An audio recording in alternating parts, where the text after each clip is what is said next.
네, 대한민국 정치평론계의 달인 두 분 모셨습니다. 최민희 더불어민주당 의원, 그다음에 개혁신당 정책위 의장 맡았던 김용남 전 의원 두 분 모셨습니다. 어서 오십시오. 네, 안녕하세요. 네, 안녕하세요. 네, 제 소개가 괜찮죠? 네. 과거에도 두 분 많이 하셨고 오늘 최민희 의원님 헤어스타일이 남다르십니다. 오늘 제가 대정부 질문도 있고 네. 그리고 우리 딸 졸업사진을 같이 찍자고 하는데 네. 대정부 질문이야 뭐 그런데 예. 우리 딸이 예. 깔끔하게 파란색 옷 입지 말고 하지 말고 엄마 파란색 하지 마. 네, 하지 마. 그러면 오늘만큼은 끝이야. 사진을 안 찍어주겠다. 예, 생각해보니까 최민희 의원님 늘 파란색 목도리 이런 거 하고 오시는데 오늘은 오늘은 진짜 엄마 스타일이네. 거역할 수 없죠. 네, 일단 따님의 졸업을 축하드립니다. 네. 자, 너무너무 기가 막힌 얘기가 나와서 이거부터 좀 여쭤봐야 될 것 같아요. 제가 오늘 아까 신장식 의원님하고도 말씀을 좀 나눴는데 이 노상원 수첩 너무 충격적인 거 아닙니까? 예. 자, 다 죽을 뻔했어요. 예. 그 노상원 수첩의 핵심. 네. 거기 핵심 단어 하나만 꼽아라. 삼성 개헌이요. 삼성. 3년임. 예, 윤석열 3년임. 네. 예, 그겁니다. 그래서 목표가 윤석열 3년임 하는 거다. 그리고 윤석열이 3선 하려면 어떻게 해야 돼요? 민주당 쪽을 싸그리 싹싹 뿌리를 뽑아버려야 되겠죠. 네. 그래서 저는 초기에 명단 나왔을 때 왜 이해찬 대표가 안 들어가? 이해찬 대표가 사실 모든 기획의 중심이고 그래 왔잖아요. 네. 태도라고 얘기할 수 있죠. 예. 그리고 지금도 총명하시고 막 이러신데 왜 안 들어갔지? 예. 생각했죠.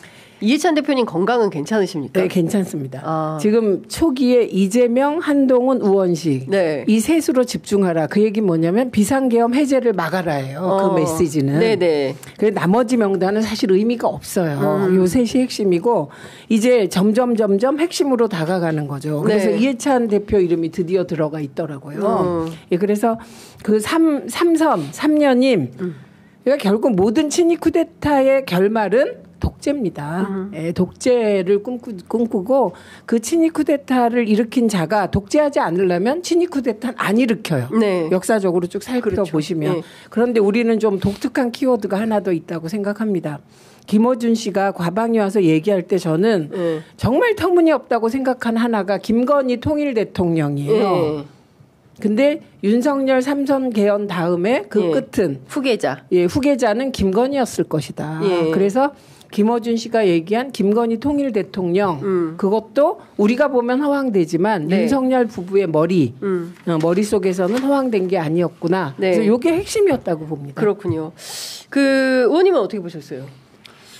일단 놀라운 게 야, 저런 망상에 빠져 있는 사람이 사실은 실세고 핵심이었던 거잖아요. 네. 노상원은 누가 뭐래도 김용현 당시 국방부 장관의 어떤 비밀 병기 내지는 정말로 숨겨진 핵심 측근이었던 거고 그 김용현 당시 국방부 장관은 또 윤석열의 핵심 참모 중에 참모. 그러니까 딴 사람은 다 몰라도 김용현은 이게 어떻게 돌아가는지 앞으로 어떤 일이 벌어질지를 잘 알고 있던 사람인 것이고. 네.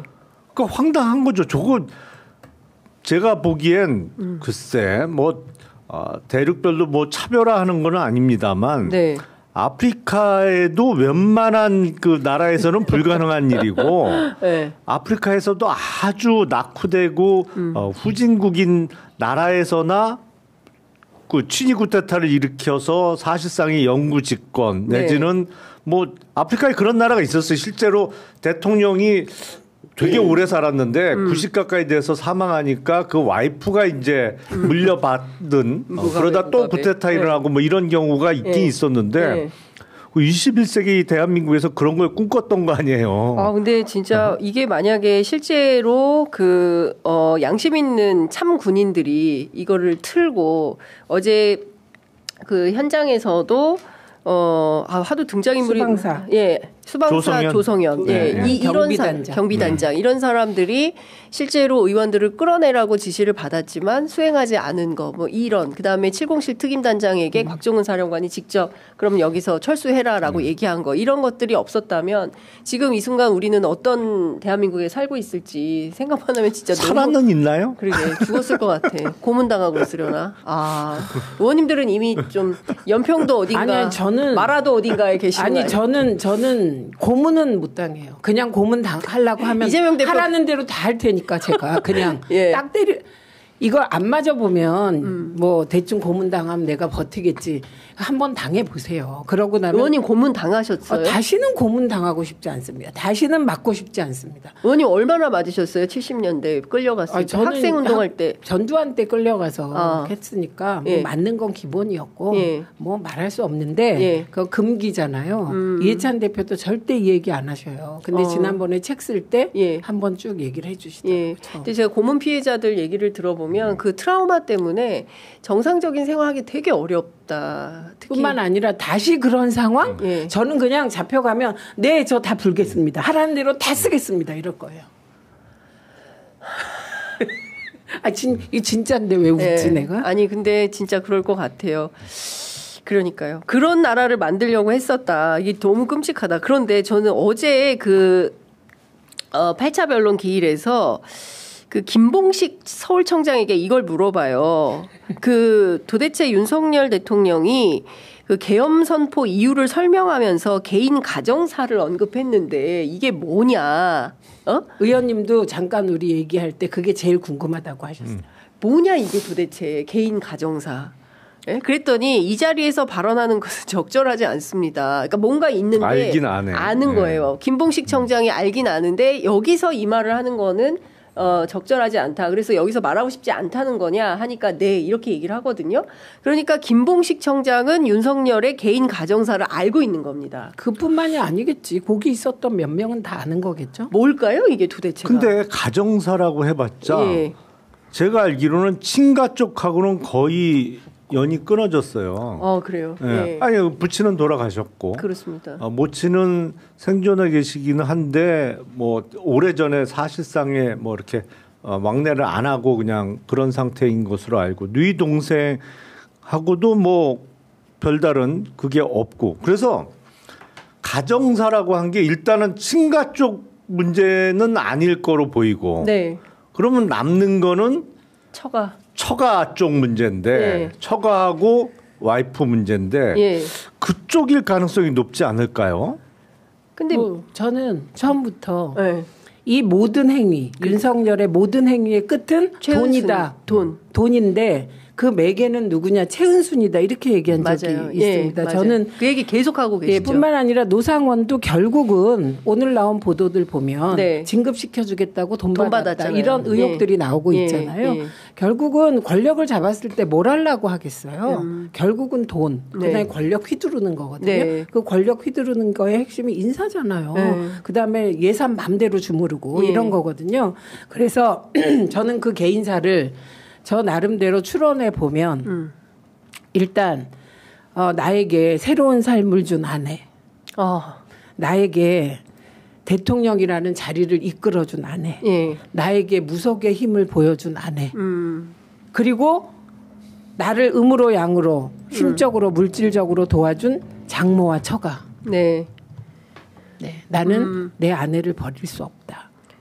근데 그 정말 장모는 그 사위 구속된 날 그 골프 치러 가지 않았어요? 그러니까요. 스크린 골프 치러 나간 거죠. 그리고 그 김건희 전문가 있잖아요. 이명수 기자. 이명수 기자에 따르면 이미 유는 버려진 카드고 우리 가족이 어떻게 하면 여기서 탈출할 수 있는가 그 계획을 세우고 있을 거다. 그 회의하고 있을 거다 아마. 그렇죠. 그런데 이렇게 얘기를 하더라고요. 유는 다른 거죠.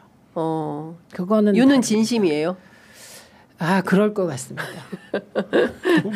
그래서 중요한 건 관계가 머슴만도 못한 관계예요. 그렇잖아요. 머슴만도 못하지. 여기는 이렇게 맹목적인 충성 내지는 뭐 이렇게 어떻게든 디펜스하고 지켜주려고 하는데 저쪽에서 이게 뭐 틀렸네. 치워버려. 뭐 약간 이런 컨셉이다. 그래서 저는 이제 계엄의 이유는 많이 있습니다. 큰 틀의 핵심은 뭐냐면 제가 늘 얘기하잖아요. 무능이다. 네. 예, 무능한데 욕심은 많다. 권력욕은 크다. 네. 예, 그러다 보니 정말 일을 잘못했잖아요. 예. 민주당한테 특검 왜 많이 했냐, 탄핵 왜 많이 했냐. 거꾸로 거부권 왜 이렇게 많이 행사했냐. 그리고 자기 아내 특검법에 거부권을 몇 번이나 했냐. 이렇게 되돌려주고 싶고요. 예. 예, 그 정도로 최혜병 억울한 죽음 아직도 제대로 안 밝혀지고 있잖아요. 네네. 거기에도 다 김건희가 연루된 게 아니냐 네. 이런 의혹이 있습니다. 그래서 정말 일을 못하는 거예요. 그리고 적어도 대통령은 좀 보수건 뭐 진보건 그래 내가 이렇게 이끌 거야 이게 없는 거예요. 그렇습니다. 예, 없으면 어떻게 되겠습니까? 우선 귀가 얇아져서 주변 얘기를 막 듣게 되고 네. 그중에서도 아부 떠는 말을 듣게 되고 그래서 명태균 노상원이 뭐길래 네. 국민의힘 공당에 공천에 개입하고 그리고 노상원이 뭔데 비상계엄에 네. 노상원 수첩이 나와서 나라가 이렇게 휘둘려야 됩니까? 예. 그러니까 이런 상황이에요. 예. 예, 윤석열은. 네. 그런데 그러면 준비는 오래전에 해온 것 같아요. 네. 그런데 왜 12월 3일이냐? 이거는 저는 명태균 말에 답이 있는 것 같습니다. 네. 두 마디인데 예. 대통령 부부와 통화한 예. 통화 녹음 USB가 있다. USB 있다. 그리고 이 사실을 예. 김건희에게 알렸다.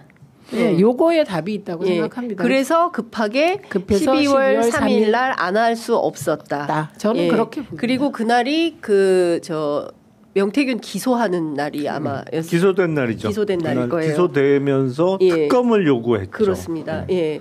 그러니까 이게 결국에는 왜 계엄했나 뿌리를 올라가면 김건희를 보호하기 위해서 명태균 관련된 내용이 들통날까봐 이렇게 됐다라고 이해하는 게 그게 맞겠죠. 네. 사실은 뭐 최근에는 감사원장 탄핵소추 핑계를 대는데 아니 뭐 감사원장 탄핵소추 된들 네. 아니 지금 이진숙 방통위원장 결국엔 탄핵 기각돼서 네. 살아 돌아왔잖아요. 예. 아니 감사원장도 탄핵 소추돼서 뭐 물론 직무정지 기간이 다소 있겠습니다만 네. 계엄만 안 했으면 예. 벌써 결론 났을 거예요, 사실은. 이게 계엄 때문에 대통령 탄핵 때문에 다른 탄핵안이 다 밀린 거잖아요. 네. 헌재에서 밀리고 있는 거지. 진짜 결론 났을 텐데 그건 비상계엄의 사유라고 보기가 어렵죠. 그거는 이렇게 해야죠. 거부권이 대통령의 헌법상의 권한. 네. 탄핵은 다수당의 헌법상의 권한. 그런데 우리 헌재가 되게 보수적이에요, 사실은. 네. 그래서 이상민. 이태원 참사 때 159명이 억울하게 압사당했는데 행안부 장관이 책임을 안 져요. 네. 아무도 책임을 안 져요. 네. 그래서 탄핵했던 거 아닙니까? 근데 8대 0으로 기각했죠, 그때. 맞습니다. 예. 예. 그렇기 때문에 이렇게 기각해 주는데 헌재가 왜 계엄을 합니까? 예, 그래서 이진숙 기각됐을 때 많은 분들이 걱정했잖아요. 그런데 이진숙 기각이 야당이 탄핵에 패악질을 해서 비상계엄을 했다는 것이 아니라는 것을 증명해 주는 것이다. 그러네요, 사실은. 예, 예. 네. 헌재가 그랬잖아요. 탄핵한 것 자체는 절차적 문제가 없다. 네. 네. 자, 그러니까 왜 계엄을 했을까? 그리고 평일에 왜 했을까? 도무지 이해할 수가 없다 했는데 그 마각이 조금씩 드러나는 것 같고요. 사실 어제 남상권 변호사, 명태균 씨의 변호인인데 남상권 변호사가 인터뷰한 내용도 상당히 충격적인 겁니다. 그러니까 기본적으로 명태균 씨는 도대체 뭘 하는 사람이길래 국민의힘 의원들이 전현직이 140명이 있다는 것이고 그중에 이다리 박사뭉 두 의원하고는 카톡 내용이 또 상당히 있고 그리고 권성동 의원이 그 개사과 사건으로 문제가 됐을 때 김건희 씨한테 좀 자제해달라고 하니까 경로를 했다는 거예요. 그리고 나서 권성동 의원의 배우자를 아크로비스타 출입 금지령을 내렸다는 것이고 그리고 앞서 말씀하신 대로 그 USB 이 복사본을 남상권 변호사가 갖고 있다는 거 아니겠습니까? 그러면 이 명태균 특검을 해야 되는 거예요. 민주당은 어쨌든 국회 법사위에서 이제 발의를 한다는 것이고요. 이미 했습니다. 이미 했고, 국민의힘 어떻게 할까요? 반대하겠죠. 반대할 텐데 결국엔 본회의는 통과될 거고 또 거부권 행사에서 재의결이 문제인데 결국엔 이게 명태균 특검이라는 게 명태균과 직접적인 관련이 없는 국민의힘의 잠재적 대권 주자 입장에서는 뭐 정말 차도 살인할 수 있는 좋은 기회잖아요. 네. 알아서 정리해 줄 텐데 뭐 특검 수사 결과가 나오면. 네. 그래서 조용히 가서 찬성을 찍고 나올 수 있을 것 같아요. 근데 네. 그게 10명이 되느냐가 문제지. 그게. 네, 네. 10명이 과연 될 거냐. 저는 갸우뚱해요. 될 수도 있고 안 될 수도 있고. 친한계가 10명이 안 되는 수준이에요? 네. 그렇죠. 국회에서 어떻게 파악하고 있어요? 저는 어렵다고 봅니다. 왜 어렵냐면 탄핵까지의 상황, 네. 윤석열 탄핵에 찬성하는 상황까지는 국민의힘이 이 전모를 아직 파악하지 못한 상태였던 것으로 보여요. 예. 예, 그냥 대통령 스타일이 본래 그러니까 우발적으로 했을 수도 있겠지. 그래서 대통령만 책임지면 돼. 이렇게 네. 생각했던 것 같아요. 그런데 탄핵 과정에서 국민의힘이 탄핵 반대로 돌아선 결정적인 계기는 추경호였습니다. 마지막 탄핵안 안에 추경호 원내대표가 들어가 있었어요. 그래서 그러니까 민주당 내부에서 국민의힘 의원을 설득하자고 했던 의원들이 왜 추경호를 넣냐 네. 이런 얘기를 했거든요. 근데 그 추경호가 들어간 건 굉장히 큰 의미가 있어요. 네. 이게 비상계엄이 여당 원내대표도 공모자네 이런 거거든요. 예. 그래서 지금은 많은 국민의힘 의원들의 인식 속에 이걸로 보수 2차 괴멸이 시작되는구나. 그리고 그 얘기를 했죠. 권성동 원내대표도. 민주당이 자기들을 괴멸하려고 한다고 먼저 말했어요. 맞아요. 저희는 그럴 능력도 의도도 없습니다. 그런데 그런 인식이 퍼져 있어요. 그렇기 때문에 예를 들면 유력한 후보라고 해요. 근데 그 후보도 이제 더 이상 그런 어떤 내 그 권력 투쟁에서 내가 이 당을 뭐 장악하겠다든지 후보가 되겠다든지로 판단할 수가 없는 상황이 되었다. 네, 그래서 지금 스탠스로는 김문수가 제일 좋은 스탠스죠. 자, 스탠스는. 그러면 민주당 입장에서는 지금 명태균 특검이 어렵다는 걸 아는데도 명태균 특검을 해보자고 하는 겁니까? 당연히 해야죠. 저는 제일 이런 거예요. 그 민주당 내 의원들도 네. 결과가 이렇게 될 것이다. 근데 뭐하러 해?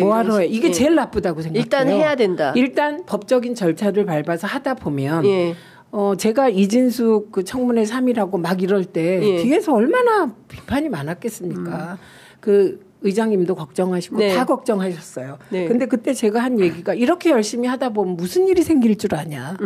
진인사 대천명 하자 이거였거든요. 네.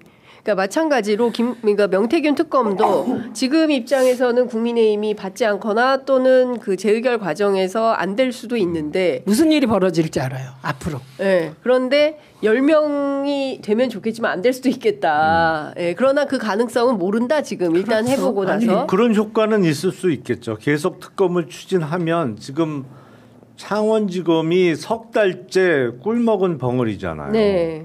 뭐 수사를 하는지 마는지 뭐 안 가르쳐줘요. 예.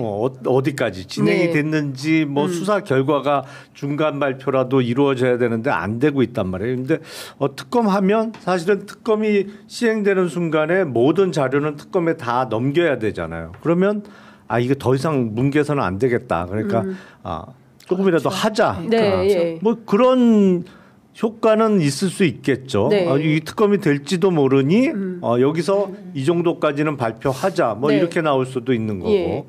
그렇죠. 말씀 주신 대로 어제 뉴스타파가 공개한 그 검찰 창원지검 수사보고서가 또 상당히 큰 이슈가. 네. 그게 11월 4일 날 완성이 됐고 그게 보고됐다는 거 아닙니까? 네. 그러니까 눈 가리고 아웅해도 그 대통령한테 보고 안 하면 그게 말이 안 되잖아요. 보고가 그렇죠. 됩니다. 그냥.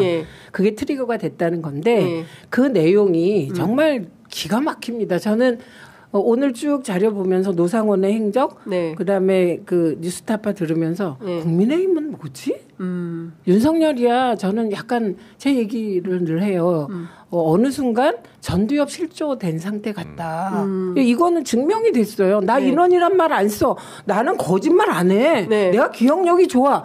세상에 1분도 안 돼서 인원 하잖아요. 그걸로 다 보여줬다고 생각하는데 국민의힘은 뭐지? 국민의힘 도대체 어떻게 되는 거야? 네. 예, 이런 생각을 가장 많이 하게 되는 그런 상황이거든요. 지금. 저 사람은 저럴 수 있는데 저 사람을 감싸고 돌고 그게 뭐냐고요. 끊임없이 특히 뭐 헌재 공격에 나경원, 배현진 이런 사람들 막 문영배 재판관 비판하는데 나서 제가 보기 이거는 상식을 넘는 수준인 것 같아요. 제가 보기엔 윤석열 늪에 제대로 빠졌어요. 국민의힘이. 그러니까 지금 보니까 특히 TK 쪽이나 영남 쪽 국힘 의원들은 이게 빠져나오지 못하겠더라고요. 그러니까 그 자기 지역구의 동네 정서가 또 그래요. 근데 특히 당원들이 그렇단 말이에요. 지금 윤석열 수호 뭐 이쪽으로 쏠리고 있는데 그거를 해치고 나와서 아니면 당원들을 설득하거나 뭐 이렇게 할 능력이 안 돼. 기본적으로. 끌려다니고 있어요 지금. 계속, 근데 못 끊을 것 같아요. 제가 보니까.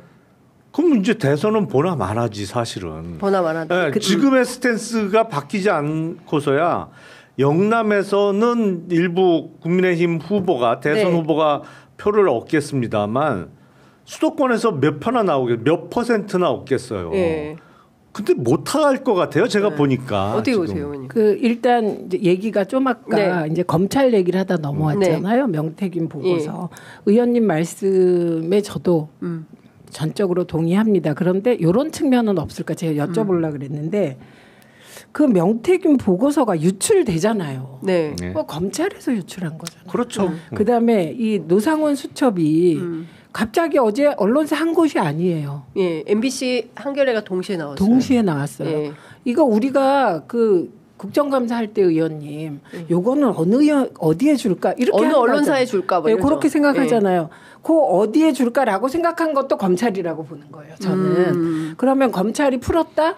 이건 뭐냐? 수사를 빡세게 하겠다 이런 거인 거죠. 그래서 이미 그리고 그 민주당이 그런 좌고우면 하지 말고 할 일을 그냥 하는 겁니다. 미리 결과를 생각하고 신이 아니잖아요, 인간은. 예측하지 않는 변수는 늘 있어요. 그냥 하다 보면 저는 의원님이 말씀하신 그 검찰이 특검이 될 가능성이 있잖아요. 언제든 돼요. 윤석열이 끝나면 그 누가 대통령이 돼도 전 특검할 거라고 봅니다. 차기 정부에서. 차기 정부는 누가 되더라도. 그렇기 때문에 머리 좋은 검찰이 지금 그것으로 몰고 가고 있다. 밑작업을 하고 있다. 밑작업을 하고 특검을 하라는 게 아니라 우리가 제대로 수사할 거야. 우리 조직 보위할 거야. 이렇게 이미 방향을 전환했고 어제가 매우 큰 전환점이다. 이렇게 보는 거예요. 노상원 수첩. 노상원 수첩이. 그게 되려면 유력한 그 집권 예정 세력. 그러니까 누가 한 사람이 아니고 유력 해 보이는 집권 예정 세력이 어느 정도의 사인은 줘야 돼요. 그러면 열심히 할 거예요. 예를 들어서 열심히 하면 이재명 대표가 사인을 세게 줘야 되는 근데 그게 될 수 있는 상황인지는 저는 개인적으로 갸우뚱이고 사실은 이런 수사 보고 같은 게 통으로 나오는 게 정상적으로는 있을 수 없어요. 검찰 안에서. 근데 이게 어떻게 나왔냐? 저는 두 가지 가능성이 여전히 있다고 봐요. 이게 검찰 수뇌부의 결정이냐? 그러면 확실히 이제 줄을 섰다고 보는 건데 그게 아닐 가능성이 있어요. 두 번째 가능성. 그러니까 이 중간 단계나 이 단계가 쭉 있잖아요. 이 중간 단계 어디 하나의 개별 행동일 가능성이 충분히 있다고 봐요. 어떤 개별 검사의 판단이 무슨 말이냐면 저는 좀 나눠서 보는데 그러니까 그 뉴스타파 쪽에 누군가 줬을 때 저는 그건 저걸 좋게 포장하면 양심 있는 검사의 정의감이다. 그리고 사실 저는 그럴 것 같아요. 제가 검사인데 윤석열을 이렇게 바라보면 더 이상은 안 되는 거예요. 그러면 내 안에 있는 검사가 되고자 했던 초기에 정의감은 누구나 있잖아요. 인간이면. 거기에 내가 이거 제대로 수사하고 싶어. 이런 직업의식의 발로. 그래서 뉴스타파에 내보낸 고 누군가는 저는 요런 말씀하신 개인적 결단이라고 봐요. 근데 노상원 수첩은 내용 자체가 어마어마합니다. 어마어마해서 이것은 개인이 하기에는 너무 부담이 크다. 예. 이렇게 보는 거죠. 근데 노상원 수첩 70쪽짜리 딱 보면 입이 딱딱 벌어질 것 같아요. 수사검사들이 보기에 세상에 이렇게. 그렇죠. 근데 명단도 이제 확보가 될 거 아니겠습니까? 500명이 누군지. 그리고 500명이 1차인데 2차, 3차 누구를 잡아가려고 했는데 도대체 전체 규모를 몇만 명 넘을 거 아니겠어요? 아니 그러니까 이게 제대로 실행이 됐으면 완전히 킬링필드가 될 뻔한 거예요. 킬링필드야 이게. 네, 딴 데가 아니고. 킬링필드가 아니라 진짜 우리가 그렇게 될 뻔한 거예요. 그러니까 캄보디아에서 벌어졌던 옛날에 벌어졌던 일이 여기서 벌어질 뻔한 거예요. 저는 이 참고 문헌이 그 박정희의 10월 유신 그리고 12.12 쿠데타라고 일부에서 얘기했는데 저 아닌 것 같아요. 히틀러의 행적 같아요. 히틀러? 히틀러가 유태인을 싸그리 싹싹 했듯이 화학물질을 그런 화학물질은 없어요. 우리나라 그 쿠데타 사회에. 그런데 그 머릿속에 윤석열과 그들의 머릿속에서 그러니까 히틀러의 유태인을 민주당과 그 반국가 세력. 그러니까 윤석열에 반대하면 다 반국가 세력. 그렇게 바꾸면 저는 히틀러가 모델인 것 같아요. 실제로 김용현이 애독했던 책이 히틀러의 나의 투쟁이라는 거잖아요. 거기에 이제 인종학살을 어떻게 그 히틀러도 이제 감옥에 있을 때 그 책을 썼다는 건데 실제로 그게 모델이 돼서 독가스처럼 화학물질을 교도소에 넣어가지고 밥에다가 타든지 해가지고 했다면 진짜 그게 아우슈비츠죠. 그렇습니다. 아니 근데 실제로 저는 가능성이 높다고 봐요. 왜냐하면 지금 의원님 아니 그러니까 기본적으로 롤 모델이 전두환은 아니에요. 제가 보기에 전두환은 아니다. 전두환을 넘어선다. 왜냐하면 지금 유럽을 포함해서 많은 그 국가에서 벌어지고 있는 이른바 구구 정당들의 활성화 내지는 뭐 정치적 성장세의 기본이 과거의 히틀러 모델을 따라하는 경우가 많은데 이게 그 첫 번째 뭐냐면 주장이 간명해야 돼요. 복잡하면 안 돼. 그러니까 무슨 반국가 세력 내지는 뭐 종북좌파 무슨 그 신조어를 하나 만들어낸 적이 있었는데 연설하면서 그리고 공산 전체주의. 공산 전체주의. 그러니까 간명해야 돼. 근데 하는 게 비슷해요. 그래서 제가 보기에는 롤 모델은 확실히 국내 모델이 아니고 해외 모델에 있었던 것 같아요. 선거제도 모델을 중국하고 러시아를 생각했다는 거잖아요. 그러니까 그거는 통일주체국민회의 모델이고요. 그다음에 비상입법회의 있었잖아요. 최상목 쪽지에. 쪽지 아닙니다. 저도 세뇌됐어요.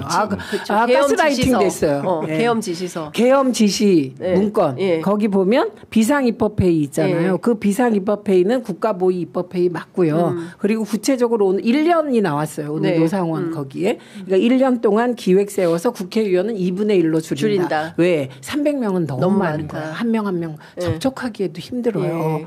그래서 그런 계획들을 세운 거고 어쨌든 저는 늘 이상했던 게 전두환이나 박정희 특히 박정희 대통령은 뭐 평가는 다르겠으나 그 젊은 군인들의 최소한의 애국심과 열정은 있습니다. 인정하건 안 하건. 그게 보여요.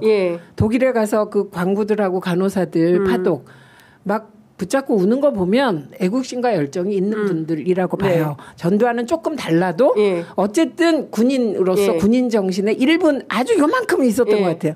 근데 이 정권은 그게 하나도 없어요. 오로지 사심뿐이다. 저는 돈 권력의 사유화 그리고 혹시 처갓집에서 대선 과정에서 좀 물질적으로 많이 도움을 받았나 이런 생각을 하게 되거든요. 그러면 빚 갚아야죠. 그런 거밖에 없다. 그래서 그것도 아니다. 그래서 결국은 노상원 수첩으로 의심하다가 이거 히틀러 같은데 과정이. 그리고 또 하나는 헌재 재판하는 과정에서 보면 윤석열이 재판 투쟁을 해요. 그렇죠. 지금 하고 있잖아요. 근데 그게 거짓말인데 그거가 또 먹힐 수도 있잖아요. 그 사람만 재판 투쟁을 하는 게 아니에요. 김용현도 해요. 그다음에 감사원에서 어제 나온 그 증인은 와 최고의 재판 투쟁이었어요. 막 소리 지르더라고요. 깜짝 놀랐어요. 그런데 히틀러는 히틀러의 연설 수준은 그들과는 달랐습니다. 예, 히틀러는 대중을 압도하는. 예, 대중을 압도하려면 뭐 해야 돼요? 자료 리서치를 해야 되고 민중의 생활상을 알아야 돼요. 그거 하고 했기 때문에 먹혔는데 하나도 안 막힐 짓을 해서 저 이상하다 이렇게 생각했는데 화학약품.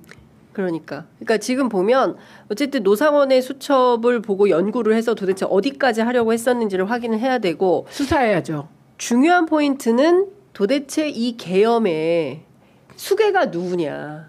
김건희 여사가 너무 안 나타나고 있어요. 그것도 단계적으로 올라가야 되는데요. 네. 일단 지금 계엄 당일 윤석열을 경호한 저들이 누구냐. 네. 이거 밝혀야 돼요. 그래서 이게 본관 경호팀이 아니라 수행팀이 갔다는 거잖아요. 이광우 철수시키고. 본부장. 이광우 본부장. 그래서 이게 김용현 라인이잖아요. 그렇습니다. 그러니까 나머지가 다 믿을 수 없게 됐다고 생각한 거예요. 경호처 내부에서. 그러면 이들은 미리 알았을 거 아니에요. 그다음에 제가 또 그 이상한 건 윤석열이 타이핑을 직접 할 건 아니잖아요. 그렇죠. 누군가 타이핑을 해줘서. 대통령실. 대통령실. 그러니까 대통령실이 개입될 수밖에 없다. 그러면 대통령실이 나누어져 있다고 늘 그랬잖아요. 그 윤석열 라인이랑 김건희 라인. 그럼 어떤 라인이 이 실무 서포트를 다 했지? 그래서 저는 지금 하나도 등장하지 않은 게 대통령실이에요. 거기 비서실, 경호실, 경호처. 여기에 대한 수사가 조속히 이루어져야 되고, 그다음에 그 대통령실의 두 사람, 그 대행하고 경호처장 대행하고 2명에 대해서 경찰이 또 구속영장을 신청했거든요. 세 번째. 세 번째입니다. 검찰이 어떻게 결정하느냐를 보면 의원님과 제가 얘기했던 어느 라인이야? 이거 어느 선까지에서 이 자료들이 나와도 이게 드러날 것 같죠? 다 연결이 돼 있지 않습니까? 그러니까. 김성훈 경호처장을 서부지검이 봐주고 있는 거고 계속 영장 반려하면서 그렇죠? 그러니까 지금 김성훈이 살아 있으니까 비화폰 포렌식을 해서 누가 언제 어떻게 무엇을 했는지를 확인해야 되는데 그걸 막고 있는 거고 이게 지금 온전한 상태로 있는지도 확인이 안 되는 거 아니겠습니까? 그래서 의원님이 말씀하신 과연 이게 검찰 수뇌부냐? 저는 두 번째 가능성이 높다고 봐요. 개별 행동의 가능성이 높고 검찰 수뇌부는 사실은 앞서 잠깐 말씀드린 대로 사인이 오면 열심히 할 거예요. 근데 사인이 없어 아직. 그러니까 사인 할 사람이 없어. 그러니까 이게 열심히 한다고 뭐 살아남을 수 있겠나 뭐 이런 게 지금 결심을 할 수 있는 상황이 아니라서 지금 어정쩡하게 가고 있는 거죠. 그런데 지금 수사 시기를 너무 놓쳤어요. 맞아요. 사실은. 그러니까 지금 보면 그 중간 수사 발표를 한다고는 하는데 구체적으로 언제 어떻게 할 거냐에 대해서는 또 내용이 없어요. 방금 전에 뭐 보도가 속보로 나오고 있긴 합니다만 이 내주에 할는지 그리고 그 김건희 씨에 대해서 소환 조사 여부는 어떻게 되는 건지 이런 내용은 또 없고. 아니 그러니까 누가 봐도 지금 지시문 그게 한두 장이 아니었던 거잖아요. 최하 7장이에요. 근데 뭐 하여튼 경제부총리가 받은 게 8페이지였으니까 그리고 그 뒤로도 많았던 것 같아요. 그리고 이상민 당시 행안부 장관은 대통령 집무실에 가서 위에 종이 쪽지 몇 개가 있는 거를 봤다고 했는데 노태용 국정원장은 갔을 때 자기는 없었다 그 종이가 그걸 나눠줬다는 얘기거든 다. 나눠줬으니까 없었죠 책상 위에는 시간별로. 근데 그거를 누가 작성했느냐 보나마나 대통령실에서 작성을 한 건데 이런 부분에 대해서 수사가 완전히 공백 상태란 말이에요 지금. 그리고 시기를 많이 놓쳤어요. 이게 비상계엄 터지고 그 실패했을 때 바로 후다다닥 들어갔어야 되는데 이제는 뭐 웬만한 증거 없앨 만큼 없애고 입도 맞출 만큼 맞추고 시간적 여유가 벌써 두 달이 넘었죠. 2달 이상이 지났기 때문에 충분히 주어졌단 말이에요. 그래서 이게 앞으로 전모가 밝혀질 수 있을까? 이건 좀 걱정되는 측면은 있어요. 근데 어쨌든 그게 계속 남아있으면 계속 찝찝하잖아요. 그렇죠. 근데 언젠간 다 밝혀져요. 다 밝혀져요. 그러니까 그거는 저는 검찰이 말씀하신 대로 예를 들면 한동훈이 유력하다. 네. 그리고 한동훈이 의지를 갖고 있다. 벌써 움직였죠. 네. 근데 유력하질 않아요. 그럼 김문수가 유력하다. 지금 1위다. 네. 될까? 그것도 또 안 돼요. 네. 그럼 유승민? 그러니까 여권 내에 누군가와 손잡을 조건이 안 되는 거예요. 그럼 야당을 보면 어쨌든 이재명 대표와 네. 그러니까 이재명 대표? 근데 거기 보니까 핵심들이 전부 검찰개혁하겠다고 난리예요. 그러니까 아무것도 못하고 있는 거예요. 예전 같으면 뭐 이재명이 뭘 가지고 딜도 해보고 이럴 텐데 지금은 딜이 통하지 않는 세상이 되었잖아요. 네. 그래서 그런 어정쩡한 자세가 유지되는 건 정치 상황과 연결이 되어 있다. 그러나 네. 저는 이거 다 연결해서 봐야 돼요. 네.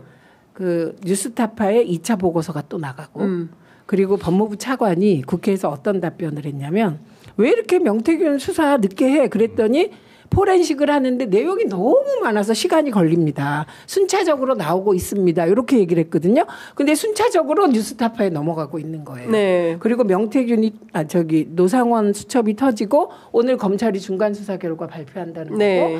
그래서 요 다음 주 한 주만 보면 검찰이 여권에 유력한 대선 주자가 없는 가운데 네. 검찰이 어떤 태도를 취할지가 나올 것 같습니다. 그래서 창원지검이 차기 여권의 대선 주자를 정할 수 있다. 그렇죠. 그런 얘기도 하는 겁니다. 사실상의 경선? 그거를 할 수 있다라는 얘기를 합니다.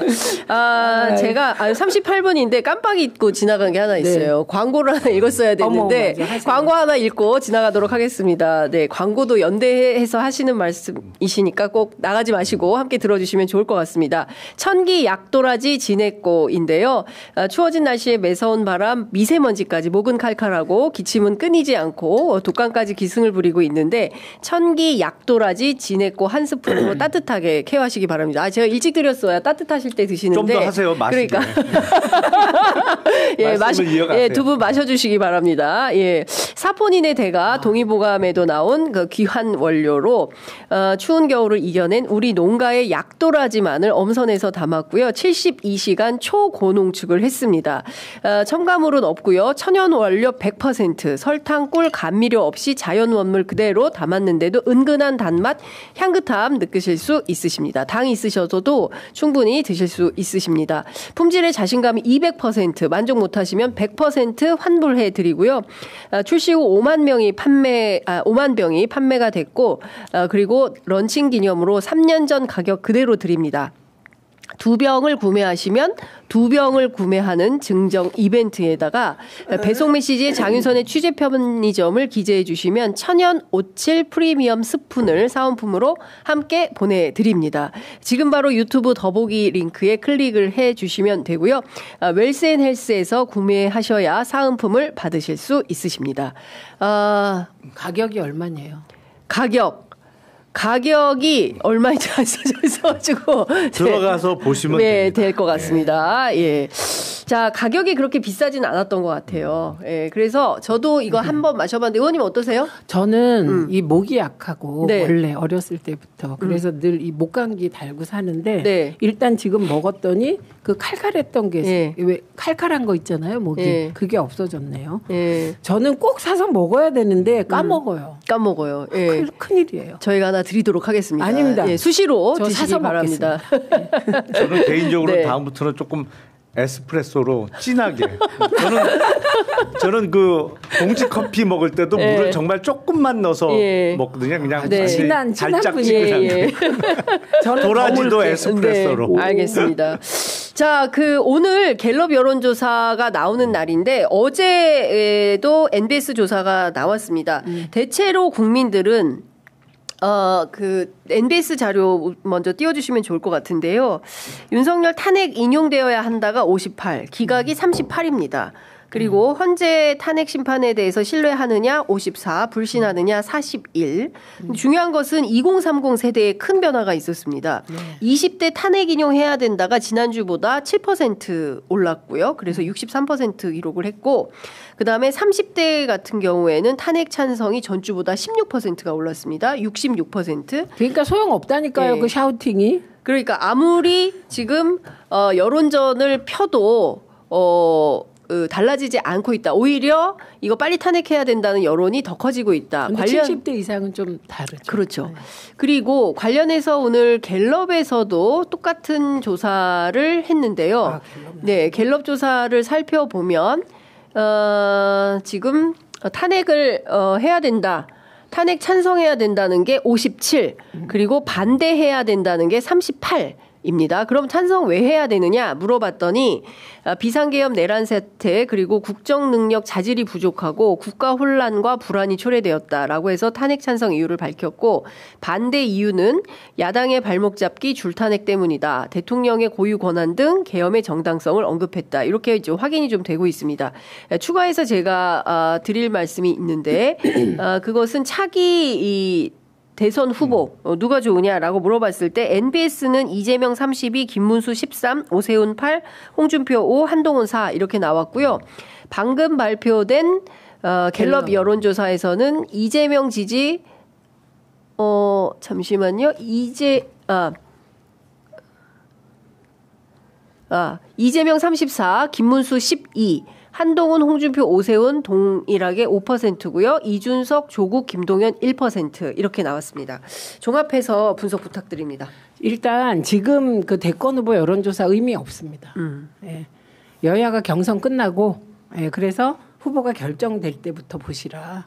이렇게 말씀드리고, 그리고 지금 현재 그 여당의 각 후보에 대한 지지는 사실은 탄핵에서 윤석열을 지키겠다는 지지랑 거의 같은 거예요. 그래서 일단은 윤석열이 이제 신변이 정리되고 형사 재판이 진행되면 또 전국은 한 번 더 요동칠 것이다. 이렇게 봅니다. 그렇군요. 의원님 어떻게 보세요? 그 대통령 선거는 유일하게 인물 선거입니다. 그러니까 지방선거나 총선은 사실은 정당을 보고 찍는 유권자들의 비율이 워낙 높아서 네. 사실은 후보 개개인의 이름을 모른 상태에서 투표 행위가 이루어지는 경우가 많아요, 사실은. 그런데 대선은 다르죠. 적어도 그 사람이 어떤 사람인지를 대부분의 유권자들이 알고 찍는단 말이에요. 네. 그래서 쉬운 대선은 절대 없어요. 그러니까 원래는 이렇게 비상계엄을 선포해서 탄핵당하고 또 내란 행위로 인해서 조기 선거가 실시되면 총선이나 지방선거 같으면 야당의 그냥 압승이죠. 압승으로 끝나버리고 말아요. 근데 대선은 또 달라요. 그렇기 때문에 선거 결과는 낙관할 수는 절대 없다. 근데 국민의힘에 누군가는 최종적으로 당 후보로 선출이 될 텐데 네. 딜레마에 빠질 거다. 왜냐하면 윤석열 늪에서 어떻게 빠져나올 거냐. 이게 출구 전략을 잘 짜야 되는데 네. 가장 첫 번째 부딪힐 딜레마가 그거예요. 지금 국민의힘 스탠스를 보면 탄핵 반대잖아요. 네. 그리고 탄핵 인용이 되더라도 저 헌법재판관들이 좌파라 엉뚱한 결정을 했다. 이 스탠스란 말이에요. 네. 근데 탄핵 인용이 딱 됐어. 그러면 탄핵 무효라고 주장을 해야 되는데 탄핵 무효를 외치는 동시에 대선 경선 준비를 바로 시작을 해야 돼. 아니 그러면 당신들은 탄핵이 무효라며. 그러면 대선을 보이콧해야지. 네. 그렇죠. 이 딜레마부터 어떻게 해결할 수 있느냐. 이게 가장 난관이죠. 그렇습니다. 네, 진짜 예리한 지적을 잘 해주신 겁니다. 지금 오늘 나온 갤럽 조사를 보면 저는 항상 이제 중도 표심이 어떻게 흘러가는가를 보는데 탄핵에 찬성하는 여론이 더블 스코어입니다. 그러니까 중도에서 60%는 탄핵 찬성한다라는 것이고 반대한다는 게 33이에요. 그리고 주요 정당 지지를 봤을 때 이것도 굉장히 아주 유의미한 지표라고 생각하는데 무당층 지지하는 정당 없음에서 63%가 윤석열 탄핵에 찬성한다라는 입장을 보이고 있습니다. 반대 18%, 모르겠다 19%. 그러니까 평소에 정치에 대해서 아무 관심이 없는 분들도 탄핵은 찬성해야 돼. 이렇게 힘을 실어주고 있는 거다라고 봐야 될 것 같고 요 부분에 대해서는 유의미하게 우리가 살펴볼 대목이다라고 생각합니다. 그리고 윤석열 대통령 탄핵될 것 같냐, 인용되겠냐, 59, 기각될 것이다, 32라고 나왔습니다. 그러니까 전반적으로 우리 국민들은 중도 포함해서 빨리 끝내고 내란을 종식하고 새로운 시대로 가야 된다라고 마음을 모으고 있다. 예, 이렇게 여기서 핵심이 저는 20, 30대의 반응이라고 생각해요. 네. 왜냐하면 20, 30대를 콕 찍어서 윤석열이 20, 30대 청년들 네. 계속해서 그들을 선동했잖아요. 그 선동이 먹히는 것처럼 보였던 게 서부지법 폭동이 20, 30대 젊은이들이 주도했다. 그러니까 그다음에 또 청년들 그랬다고요. 네, 예. 그런데 안 먹힌다는 거예요. 한 줌을 빼고는. 그리고 지금 근데 특정 교회 세력 아닙니까? 세계로 교회 뭐. 그런데 정광훈 지금 교회. 예. 윤석열 입장에서는 그거 정광훈 세력이라고 생각할지라도 그걸 알지라도 보편적인 20, 30대를 이제 가지고 갈 수밖에 없는 것이죠. 예. 그래서 지금 윤석열이 하는 저런 소수화 전략, 예. 뺄셈에 또 뺄셈 전략. 저기 아까 의원님이 말씀하신 저렇게 가면 탄핵 무효를 외쳐야 돼요. 그렇죠. 국힘은. 그리고 선거 보이콧해. 이거 우리가 해봐서 너무 잘 알잖아요. 전두환 시대에. 네. 네, 그래서 선거 보이콧파는 다 역사의 무대에서 사라졌어요. 네. 그러니까 보이콧 못한다는 거예요. 극적인 변신을 해야 돼요. 네, 여기서. 그럼 그때 뭘 해야 되나.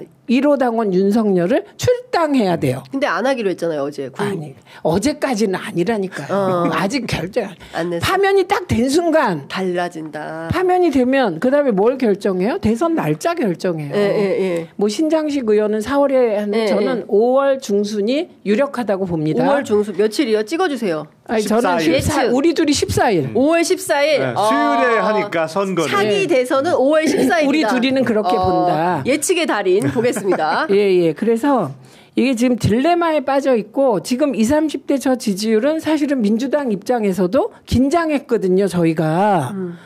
저런 선동이 먹힐까? 역시 대선 때는 이준석 효과였구나. 네, 전 이준석의 어떤 면은 긍정이지만 소위 젠더 갈등을 일으켜서 표현하는 거 그건 나중에 우리 사회가 치러야 될 대가가 너무 커서 반대지만 역시 이준석 효과였던 것 같다. 이렇게 이제 결론을 내리죠, 요새. 네. 제가 보기엔 이제 요번 조사에서 20대, 30대에서 탄핵 찬성 여론이 이렇게 확 올라간 건 네. 언급을 했기 때문이에요. 언급을. 네, 예. 왜냐하면 마치 2030이 예. 윤석열 수호에 찬성하는 것처럼 탄핵에 반대하는 것처럼 언급을 했잖아요. 맞아요. 2030 청년 얘기를 계속 하고 있어요. 아니 그러니까 듣는 2030 입장에서 우리가 왜? 기분 아니 나빠. 뭔 소리야? 그러니까 평소에는 제일 채워지지 않는 여론조사 샘플이 사실은 20대 그다음 맞습니다. 30대예요. 예. 왜냐면 전화를 안 받거든. 바빠 받아도 죽겠는데. 끊어버리고 그러니까 바빠 죽겠는데 네. 근데 열 받은 거죠. 아니 왜 우리가 그런 거 같습니다. 응답을 적극적으로 하기 시작한 거예요. 그러니까 예. 탄핵 찬성을 이렇게 보여주는 거지. 아니 우리가 당신을 수호한다고? 뭔 소리야? 예. 아니 근데 그 지금 저 NBS 조사인데 오늘 발표된 갤럽 조사에서도 20대, 30대가 엄청 높아요. 탄핵 찬성해야 된다가 20대 61, 30대가 58입니다. 물론 40대 73, 50대 70, 60대 42, 70대 이상 37 이렇게 낮아지긴 거기는 합니다만 원래 그래. 여기 원래 그런 거고 2030이 상당히 높다. 그러니까 2030은 탄핵 빨리 해라. 자, 유지지엄에서 또 윤석열이 강구한 거. 네. 그게 이제 비상계엄 실패의 아주 중요한 한 축인데요. 네. 그 한 축이 뭐냐면 지금 윤석열이 지시해서 실제로 저를 잡으러 올 사람들이 20, 30대예요. 그들이 거부한 거예요. 그렇죠. 맞아요. 예, 그 현장에서. 그리고 네. 제가 말씀드렸잖아요. 네. 우리 딸의 반응. 그러니까. 김현 딸의 반응. 엄마 안 죽어. 우리 딸은 우리들 그런 그 비합리적인 지시 안 들어. 엄마 안 죽으니까 걱정하지 마. 네. 이렇게 우리 딸이 얘기했거든요. 20대. 김현 딸은 엄마 거기서 민주주의를 위해서 죽어. 거기 30대. 30대. 야, 30대가 더 독하네. 엄마 그냥 죽어 거기서. 20대는 안 죽어 걱정하지 마는데 거기서 그냥 죽어. 그런 젊은이들에게 통하겠습니까? 그러니까요. 서부지법 폭동은요. 네. 제가 지역 돌아보면 제 앞에서 폭동에 동의한다는 보수 한 명도 없어요. 그렇죠. 보수가 어떻게 폭동에 동의합니까? 예. 아니 그러니까요. 예. 보수는 본래 폭동 싫어해요. 그렇죠. 극우가 좋아하지. 희구, 안정 희구 이런 거잖아요. 극우가 폭동을 좋아하죠. 그렇죠. 그래서 지금 저는 오늘의 제 화두는 그럼 국힘은 어쩔 건데? 국힘이 걱정이다. 뭐 이런. 걱정은 아니에요. 걱정은 안 해요? 예, 정치 일정을 방해할까봐 그래요. 예. 아니 근데 제가 토요일 주말에 현장 취재 나가지 않습니까? 근데 이제 최근에 이 프레임을 부산에서 크게 집회하고 대구에서 5만이 모이고 이렇게 하니까 마치 그 기성 언론들 진보 보수 좌우의 대립인 것처럼 프레임을 잡고 있어요. 그런데 제가 현장에서 나가보는 수많은 2030 청년 학생들 인터뷰해보면 하나같이 하는 말이 뭐냐면 1번 일상으로 돌아가고 싶다예요. 그러니까 저 빨리 4월 되면 야구 봐야 돼요. 저 야구 봐야 되거든요. 그런데 나 이것 때문에 윤석열 때문에 야구 못 볼까봐 너무 걱정돼요. 야, 이제 이런 얘기를 합니다. 그러니까 실제로 요 대목에서 네. 저는 딸이 있잖아요. 네. 아들은 30대예요. 네. 네, 근데 어제 그 30대 아들이 뭐라고 하냐면 진짜 정치에 관심 1도 없어요. 거긴 진짜. 그리고 민주화 운동을 혐오하죠. 나 때문에 하도 고생을 해서. 근데 얘가 엄마가 운동권이라 너무 싫어해요. 그래갖고 쭉 보다 뭐라 그래요. 엄마 국힘은 이재명 욕 아니면 아무것도 없네요. 그러네. 애들이 그러고 있어요. 예, 지금. 그래서 그러니까, 그들의 목표는 정말 귀찮아 죽겠다 시끄러워서. 맞아요. 그러면서 저한테 어떻게 하면 제일 빨리 끝나냐. 그거 윤석열 파면 되고 그리고 좋은 대통령 뽑는 거지. 그럼 빨리 파면. 여론조사 받겠다는 거죠. 그렇죠. 그러니까 2030의 대체적인 기류가 그래요. 빨리 일상으로 돌아가고 싶고 나 보드게임 일주일에 한 번씩 보드게임 해야 되는데 12월 3일 이후로 보드게임을 한 번도 못했다는 거예요. 보드게임 동아리가 나왔어요. 그 깃발 들고.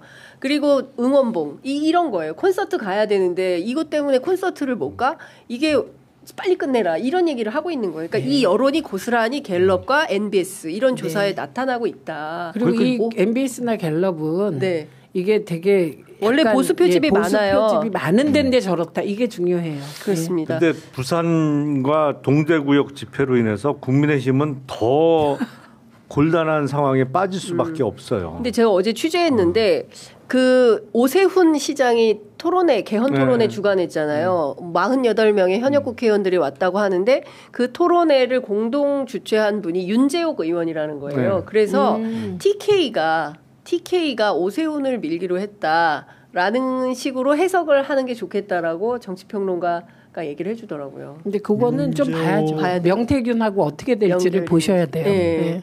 하여튼 윤재옥 의원이 그래도 TK 지역에서는 신망받는 의원이라고. 뭐랄까 조금 점잖고 그리고 그래도 좀 배운 사람이잖아요. 요새 못 배운 사람들이 많아갖고 그 정도 아주 식자층이에요. 그 정도면 윤재욱 의원 정도면 아주 저 못 배웠다는 뜻이요. 학교 이런 게 아닙니다. 그러니까. 인생을 잘 배웠냐, 정치를 잘 배웠냐 이 말씀하시는 그러니까 상식밖에 그 인물들이 너무 많아서 그렇습니다. 그래서 윤재욱 의원 같으면 오세훈 시장하고도 어느 정도 이미지도 좀 맞는 측면이 있죠. 근데 국힘은 저기가 대세다 그러면 확 쏠려요.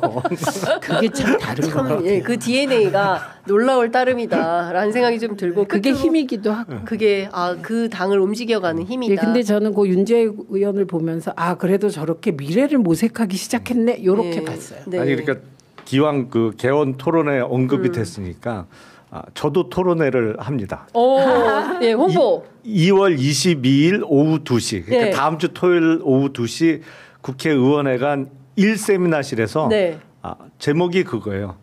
탄핵 이후 대한민국에 나아갈 길. 저희는 탄핵 그 결과를 걱정하지 않아요. 이건 그냥 무조건 8대 0이라고 저는 생각해요. 그리고 다른 가능성을 생각하기 어려워요. 그래서 우리가 8년 전에 탄핵을 경험했는데 그때 우리가 탄핵 그리고 조기 대선 국면이 바로 이어지면서 놓친 부분이 있다라고 생각을 해요. 그래서 어차피 이번에도 조기 대선을 우리가 또 치르게 될 텐데 차기 정부의 개혁 과제를 미리 좀 점검하자. 그래서 경제개혁 파트는 제가 맡고 외교안보 파트는 김종대 전 의원님이 담당을 하고 정치개혁 분야는 신인규 변호사 그리고 언론개혁은 박영식 앵커가 해서 4명이 발제를 하고 토론회를 합니다. 이거 광고 좀 하려고 오늘. 4인방. 근데 저기 좋네요. 왜냐하면 국힘 토론회가 국힘에 나아갈 길이더라고. 그래서 저렇게 시야가 좁을까 그랬는데 대한민국에 나아갈 길. 대한민국에 나아갈 길. 그리고 거기서 중요한 의제가 나오면 또 그 제1야당인 민주당에서 또 함께 수용해서 연대해서 할 수 있으니까 다양한 활로가 좀 그리고 좀 새로운 대한민국으로 나아가는 좋은 기운들이 있는 을사년이 됐으면 좋겠다. 그러니까 반복하지 말아야죠. 그렇습니다. 우리가 실수를 반복하면 안 되죠. 그렇습니다. 아유 오늘 마무리가 너무 알흠났습니다. 두 분 다음 주에 뵙겠습니다. 고맙습니다. 고맙습니다. 네, 감사합니다.